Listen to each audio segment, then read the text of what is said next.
An Accidental Vagabond, where we explore the mosaic of our unexpected journeys. This is the U.S.A. Road Tripper series. Welcome to Day 12, the Illinois to Ohio portion of the trip.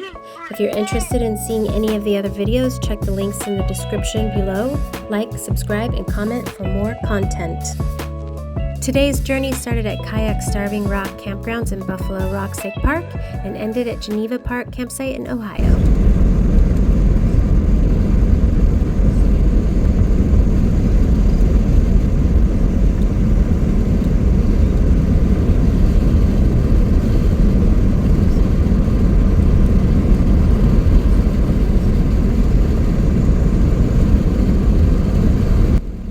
It was a warm and humid Illinois morning, but the air was cool and we rolled down the windows to allow in the wind. We woke early and packed up our camp. We got on to 34, also known as D. Bennett Road, and then we passed Buffalo Rock State Park, keeping the Illinois River on our right. A few interesting things about Illinois. It became a state on December 3rd, 1818. It's known as the Prairie State, but called the Land of Lincoln. And their state snack is popcorn, which probably makes a lot of sense with all the corn in the area.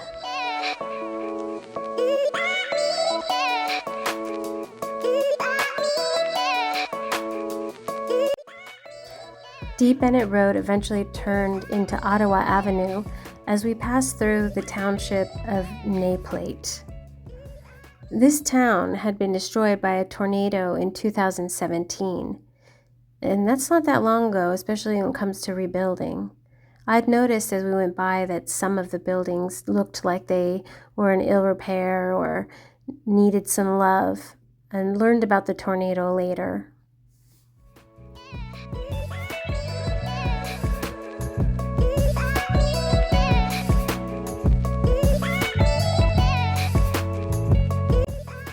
Eventually, we turned north onto Boyce Memorial Drive, passing the outskirts of Ottawa. And soon after, we turned east onto 6th, then north onto Columbus Street, which then led us to Interstate 80. Once we reached the interstate junction, we took I-80 all the way to Indiana. We didn't pass through many towns on this road trip, coming from California all the way to Maine. Of course, we haven't gotten to Maine yet, but these two towns, Ottawa and Naplate, were the first towns that we had actually passed through in quite a while, probably since Oregon. Ottawa is not that far from Chicago, but we never did pass through Chicago. We only kissed the southern outskirts of the city.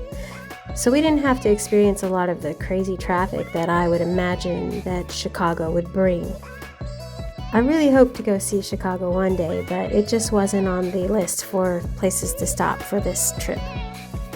We also didn't go through many towns once we hit Indiana. In fact, we didn't go through a single town from Indiana.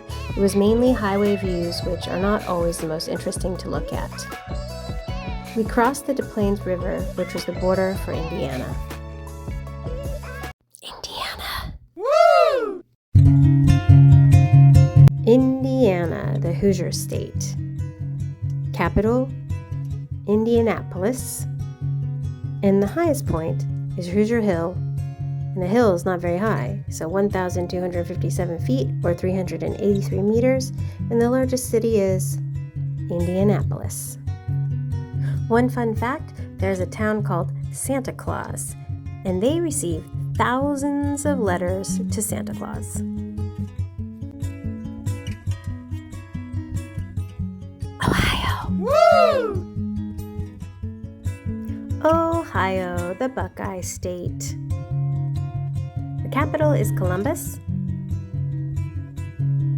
The highest point is Campbell Hill, which isn't very tall, 1,550 feet, 472 meters, and the largest city is Columbus. Some fun Ohio facts. Neil Armstrong is from Ohio, and if you don't know who he is, he was the first man to walk on the moon. And the oddest fact that I found out about a state so far is that it is illegal to fish for whales on a Sunday in Ohio. Where do you fish for whales in Ohio? Are there whales in the lakes? So, if you're from Ohio, can you leave a comment about that one? We're about to enter Cleveland. What do you have to say? Cleveland, this is for you. The most challenging and annoying part of passing from Illinois to Indiana to Ohio were the tolls. It wasn't the money that was the issue as much as how to pay. For some places, you can use the Easy Pass, which we didn't have, but I was willing to get. But then it turned out not every state used the Easy Pass. Like, Indiana had its own pass. Cleveland, this is for you.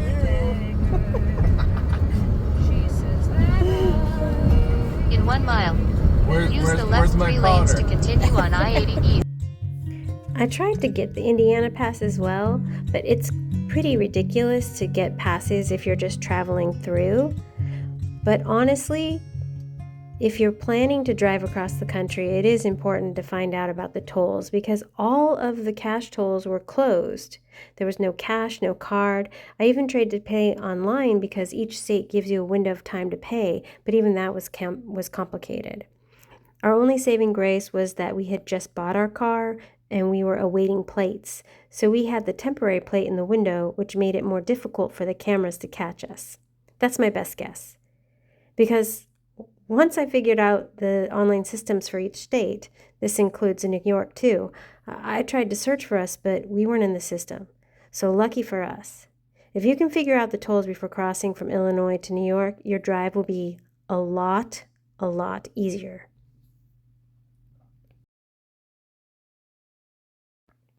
Cleveland, home of the Cavaliers. A few interesting facts about Cleveland. Cleveland is the first city to be lit by electricity. The Rock and Roll Hall of Fame is in Cleveland, which makes sense since the first rock and roll concert in the nation took place in Cleveland. Although I don't know if it was a rock and roll concert or just a rock concert. It was the only city that we went through since California, which is pretty crazy to think about. We did purposely stay away from the major cities, but considering the enormous size of America, you'd be amazed that most of it is small towns and rural communities.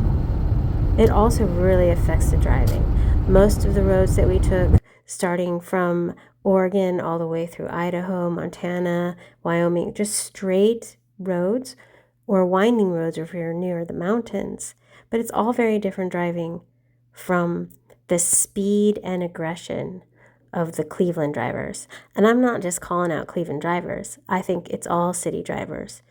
But it feels so different when you've been driving country roads and then suddenly you're on a city road. Of course, I'm one to talk because I didn't drive at all, right? Out of all the road trip videos that I've made so far from this series, this one, the Illinois to Ohio through Indiana, is the shortest one. And that is because I didn't really take a lot of pictures and I just stuck to holding the camera and doing videos from the car. And there was a lot of footage that I just couldn't use. I had this really strange thing about where I kept filming the side view mirror. I don't know if I thought I was being artsy or something, but when it came to the editing process, it just looked terrible. So most of Indiana did not get filmed, just a little bit, and we also didn't stop anywhere in Indiana except for one rest stop. There I talked to someone about how to pay the tolls. So for me, my memory of Indiana is toll booths. So we got on Interstate 80 while we were in Illinois, and we took 80 all the way across the rest of Illinois and across Indiana and into Ohio, where the road turned from 80 into 90, same road, different name, and then we took 90 all the way to Geneva State Park that was right on Lake Erie, not too far from the Pennsylvania border. Well, that's it for today's video. I hope you enjoyed it and hope to see you next time. Be sure to like, comment, and subscribe for more videos. Bye!